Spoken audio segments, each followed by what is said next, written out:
Assalamu alaikum. How are you all? I hope everybody is doing great and they're having a wonderful time. So this is episode 2 of our skincare mistakes video and I want to today talk about वो वाली skin जो कि थोड़ा सा reactive है, sensitive है या acne prone है। तो उसमें क्या होता है, बहुत दफ़ा क्या होता है कि आप अपनी स्किन के रूटीन को अंडरस्टैंड कर चुके होते हैं and you feel that everything is working great and everything is working fine. आपकी सारी प्रोडक्ट लाइन जो है वो आपको बहुत सूट कर रही है, आप वही काम हर रोज़ कर रहे हैं, बट एकदम आफ्टर अ फ्यू डेज़ आप देखते हैं कि आपका ब्रेकआउट हो जाते हैं। तो इनकी क्या वजह है? और कभी कभी सीजनल चेंजेस की वजह होती है, लड़कियों में हार्मोनल चेंजेस की वजह होती हैं। So we going to discuss a lot of things कि how some things that seem to be working for you for a very long time, कुछ चीज़ें जो आपके लिए कंसिस्टेंटली काम कर रही थी, बड़े सालों से आपको बहुत सूट कर रही थी, वो एकदम आपकी स्किन पे काम करना बंद कर देती हैं और आप बेसिकली ब्रेकआउट करना शुरू कर देते हैं। क्योंकि ये चीज़ें बहुत ज़्यादा होती हैं उन्हीं लोगों के साथ जिनकी स्किन या तो सेंसिटिव हो या एक्नी प्रोन हो या जो पास्ट अपनी लाइफ में एक्नी गुजार चुके हों। So the first thing that we going to discuss in this is कि आप वो चीज़ें अपनी चेहरे से वॉश ऑफ कर रहे हैं जो वॉश ऑफ करने की ज़रूरत नहीं है। स्पेशली दो चीज़ें जो बार बार हमें भी लोग कमेंट्स, मुझे भी लोग बार बार बताते हैं कि जी मैंने ये टोनर लगाया है, इसको कितनी देर बाद वॉश ऑफ करूं, या ये सिरम लगाया है, इसको कितनी देर बाद वॉश ऑफ करूं। वेल, ये दोनों चीज़ें वॉश ऑफ नहीं करनी है। आपने अपना टोनर अपनी स्किन पे लगे रहने देना है और आपने सिरम भी अपने चेहरे पे लगा छोड़ना है। It is beneficial for your skin and you are suppose to keep it on your skin. जो चीज़ें वॉश ऑफ करनी है वो 3 हैं। एक क्लेंजर्स हैं जो कि फोमिंग जैसे कि फेस वॉश की तरह, milky cleansers. Second is massage creams जो आपने चेहरे पे मसाज करने के लिए इस्तेमाल की। और third is any form of mask, clay mask हो गए, पील ऑफ मास्क हो गए, वो सारी चीज़ें। ये 3 चीज़ें आपने वॉश ऑफ करनी है। और एक और चीज़ जो लोग पूछते हैं कि जी मैंने अपना स्किन केयर लगाया, उसके बाद मैंने खाना बनाया तो चेहरे पे स्वेटिंग हो गई, तो क्या मैं रीअप्लाई करूं, या आपने वज़ू किया तो उसके बाद वॉश ऑफ हो गया तो मैं रीअप्लाई करूं।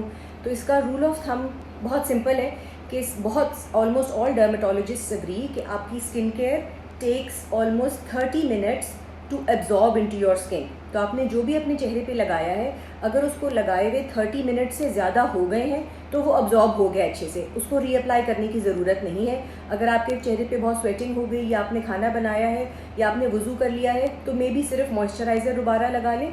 अगर 30 मिनट से पहले पहले आपके चेहरे पे पसीना आ गया या आपने उसको वॉश ऑफ कर दिया है तो आपने फिर चीज़ों को रीअप्लाई करना है, अदरवाइज़ रीअप्लाई करने की कोई ख़ास ज़रूरत नहीं है।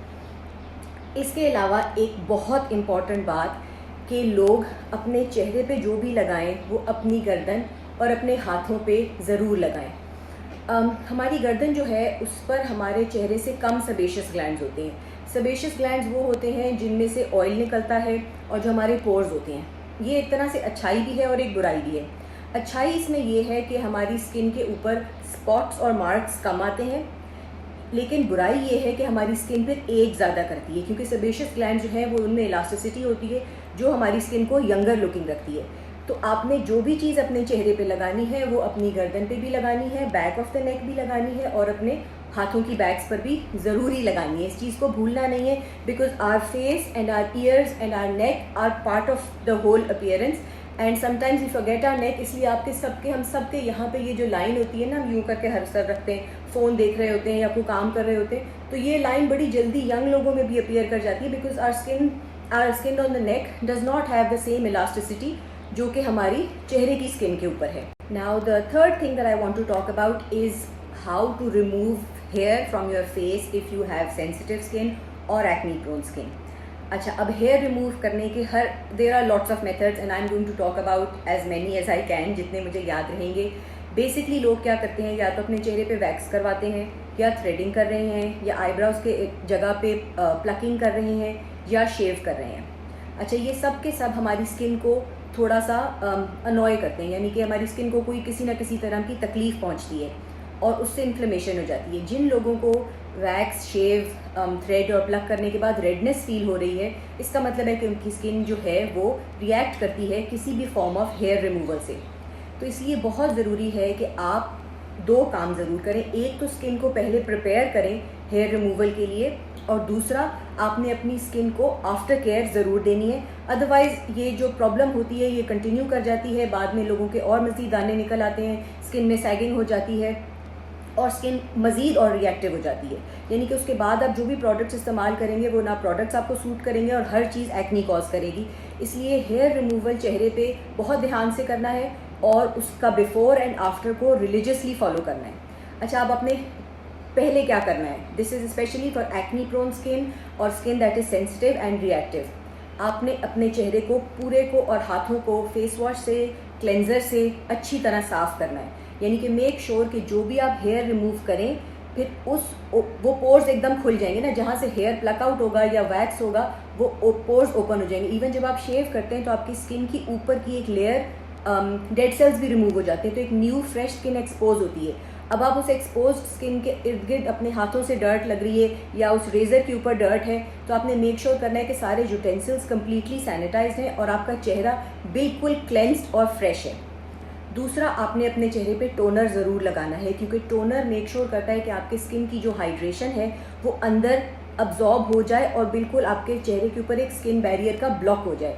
तो आपने क्लेंस करना है, 1 फेस वॉश इस्तेमाल करें, मिल्की क्लेंजर यूज़ करें, पानी से धो दें और उसके बाद टोनर ज़रूर लगाएं। टोनर को आपने कॉटन पैड के ऊपर लगा के अपने चेहरे पे टैप करना है, कभी भी चेहरे पर रगड़ना नहीं है, कोई चीज़ चेहरे पर आपने स्वाइप नहीं करनी, हमेशा पैट इन करनी है। हाथ के अलावा कोई चीज़ स्वाइप नहीं कर सकते, सिर्फ कॉटन पैड को सिर्फ पैट इन करना है अपने चेहरे के अंदर। ये दोनों काम करने के बाद आपने अपने चेहरे को वैक्स करना है या शेव करना है या प्लकिंग करनी है, जो भी करना है। एक और मिसकंसेप्शन है, लोग कहते हैं कि जी वैक्सिंग करने के बाद चेहरे पर आइस क्यूब्स लगा लें। कभी कभी कभी भी नहीं आपने आइस क्यूब अपने चेहरे पर लगानी, उससे आपकी कैपिलरीज जो हैं वो फ्रीज़ हो जाती हैं और चेहरे में वो ब्लॉक हो जाती हैं, तो उसके बाद आपकी वो एरियाज़ जो हैं वो एरियाज़ एज करने लगते हैं। तो आपने कभी, आपको वक्ती तौर पे बहुत अच्छा लगेगा, एकदम मेरे पोर्स क्लोज हो गए, कोई मसला नहीं हो रहा, थोड़ा सा ठंडा पानी इस्तेमाल करके चेहरे पे डाल सकते हैं, लेकिन आइस क्यूब कभी भी चेहरे पे डायरेक्टली नहीं लगानी है। आफ्टर केयर में अगर आपको लग रहा है कि कहीं पे पैच है और वो रेडनेस हो गई है, लोग अपना साइड बर्न्स करते हैं वैक्स या आईब्रोज के इर्द गिर्द, तो अक्सर कम होता है, यूजुअली यहाँ पे या चीक्स पे आप अगर वैक्सिंग या शेविंग करें तो रेडनेस आ जाती है। आपने एलोवेरा जेल लेना है, उस एलोवेरा जेल को हाथ में लेके एक थिक लेयर अपने चेहरे पे लगानी है मास्क की तरह, ठीक है। वो पूरा एक थिक लेयर चेहरे पे लगी, उसको मसाजिंग नहीं करना, उसको सिर्फ चेहरे पे लगाना है और छोड़ देना है। 10 से 15 मिनट बाद उसको आपने पानी से धोना है, बिल्कुल भी कोई कॉटन पैड या टिशू या टॉवल चेहरे पे नहीं लगाना, ठीक है। वॉश ऑफ करना है, उसी पानी को आपने यूँ करके पैड ड्राई करना है, किसी चीज़ से ड्राई नहीं करना, और 10 मिनट और उसके बाद फिर आपने कोई मॉइस्चराइज़र लगाना है जो कि हैवी हो, ताकि कि वो ऑयल बेस्ड हो। यानी कि आपको लग जाता है ना, कुछ क्रीमें बिल्कुल एकदम अब्जॉर्ब हो जाती हैं, कुछ क्रीमें थोड़ा वक्त लगाती हैं, आपका मुंह थोड़ी देर शाइनी रहता है, उस तरह की कोई क्रीम लगानी है ताकि वो एकदम ब्लॉक कर दे, बाहर से आने वाली डर्ट आपके पोर्स को रीच ना कर सके, ठीक है। तो ये हमने बात कर ली फेस को शेव करने की। Next we are going to talk about the fact कि बहुत ज़्यादा डर्मेटोलॉजिस्ट और skin care brands acne prone skin के लिए सजेस्ट करते हैं कि लोग एक्सफोलिएट करें। बहुत ज़्यादा पॉपुलर ब्रांड्स हैं जैसे क्लीन एंड क्लियर हैं, पिक्सी ग्लो टॉनिक है, इन सब के अंदर केमिकल एक्सफोलिएंट्स हैं। कुछ लोग सेंट आइव्स का एप्रिकॉट स्क्रब इस्तेमाल करते हैं जो एक फ़िज़िकल एक्सफोलिएंट है। वैसे तो प्लीज़ ऐसा कोई एक्सफोलिएंट यूज़ ना करें जिसका ग्रेन आपके हाथ पे फील हो। अगर उसका ग्रेन आपके हाथ पे फील हो रहा है तो आपकी स्किन को सिर्फ डैमेज कर रहा है, उसको कोई फ़ायदा नहीं पहुंचा रहा। एक्सफोलिएशन में लोग क्या करते हैं कि लोग बहुत इंथुजियास्टिक हो जाते हैं कि जी इसके रिजल्ट्स बड़े अच्छे हैं, एकदम स्किन बड़ी फ्रेश लगती है, ग्लोइंग लगती है, और हम उसको ओवरडू कर देते हैं। हर अच्छी चीज़ को मॉडरेशन में काम इस्तेमाल करना है, उसी तरह काम करना है जिस तरह उसका पर्पज़ है, क्योंकि अदरवाइज़ वो लॉन्ग टर्म में आपकी स्किन को बहुत नुकसान पहुंचा सकती है।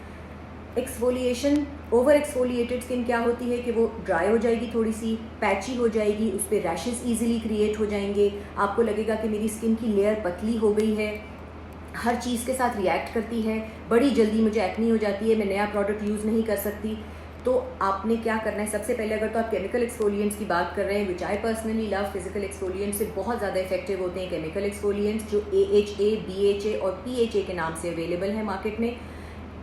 उनके मेन नाम है ग्लाइकोलिक एसिड, सैलिसिलिक एसिड और लैक्टिक एसिड। ग्लाइकोलिक और लैक्टिक एसिड जो हैं ये AHAs हैं, ये आपके स्किन की ऊपर वाली लेयर को आपस में जो ग्लू उनको जोड़ रही है ना स्किन सेल्स को, उस ग्लू को डिसॉल्व करती है। तो आपकी जो डेड स्किन है ना, जो ऊपर चेहरे के चिपकी हुई है, वो उतर जाती है। सैलिसिलिक एसिड जो है वो आपके डीपर स्किन के अंदर जाता है और जो सीबम जमा हुआ है उसकी ग्लू को डिटैच करता है, तो वो पोर्स को क्लेंस करता है। सैलिसिलिक एसिड थोड़ा सा अनसेफ है for certain type of people, but AHAs everybody can use depending कि वो एक करेक्ट pH में हो और उसकी परसेंटेज को बहुत ध्यान से इस्तेमाल करना है। तो अगर आप केमिकल पील्स इस्तेमाल कर रहे हैं तो आपने पहले वंस अ वीक उसको इस्तेमाल करना है और देखना है कि आपकी स्किन कैसे रिएक्ट कर रही है। फिर उसके बाद आहिस्ता आहिस्ता आपकी स्किन की टॉलरेंस जैसे जैसे बढ़ेगी, तब आपने उसको 2 times a week और may B if your skin can tolerate it, आप उसको 3 times a week इस्तेमाल करें। अगर आप इस एक्सफोलिएशन को ओवरडू करेंगे तो क्या होगा, आपका स्किन का barrier, your skin barrier will become damaged. अब डैमेज स्किन बैरियर के क्या अलामत है, ये मैंने पिछली वीडियो में भी डिस्कस किया था। That a damage skin barrier means that your skin is no longer able to protect itself from the free radicals in the environment.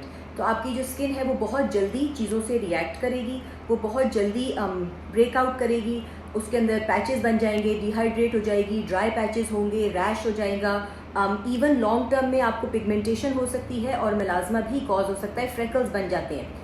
बहुत सारे लोग ये वाइटनिंग क्रीम्स यूज़ करते हैं जिनमें मर्क्यूरी होता है, वो आपकी स्किन बैरियर को बिल्कुल डिस्ट्रॉय कर देता है, जिसकी वजह से 3-4 साल के बाद जब आप वो वाइटनिंग क्रीम लगाना छोड़ देते हैं, आपकी स्किन पे बहुत शदीद फ्रेकल्स और पिगमेंटेशन हो जाती है। कुछ लोगों के चेहरे पे पूरा मास्क बन जाता है डार्कनेस का। तो आपने कभी भी एक्सफोलिएंट्स को इस तरह इस्तेमाल नहीं करना कि उनको ओवरडू कर दें, हमेशा मॉडरेशन में करना है और अपनी स्किन के टॉलरेंस लेवल को देखते हुए फिर करना है। लास्ट चीज़ जो मैं कहूँगी वो ये कि अगर आपको पता है कि आपकी स्किन सेंसिटिव है और वो जल्दी चीज़ों से रिएक्ट करती है, तो आपने इकट्ठा बहुत सारे नए प्रोडक्ट्स इस्तेमाल नहीं करने। एक तो ये 2 उसमें बुराइयाँ हैं। पहली बात तो ये कि अगर आपकी स्किन रिएक्ट करती है तो आपको ये नहीं पता कि किस प्रोडक्ट से रिएक्ट की, क्योंकि it could be just 1 product और may be a combination of the 3 products.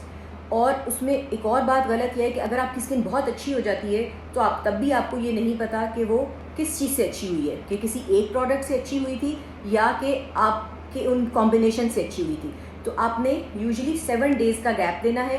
अगर आपने लेट्स से को एक नई स्किन केयर रूटीन पता चली, आपने उसमें से 1 by 1 प्रोडक्ट अपनी रूटीन में ऐड करना है। मॉइस्चराइज़र कभी नहीं भूलना, moisturiser is a must. 1 by 1 एक चीज़ को मॉइस्चराइज़र के साथ ऐड करें, उसके बाद चीज़ों को बार बार ऐड करें ताकि आपको पता चल जाए आपकी स्किन एडजस्ट कैसे कर रही है, किसको पसंद कर रही है और किसको वो नापसंद कर रही है। So hope this video was very helpful. We've talked about acne prone skin and we've talked about skin that is very reactive. Let me know in the comments below if you feel that this is your skin type, and I will come up with a new follow-up story. Thank you.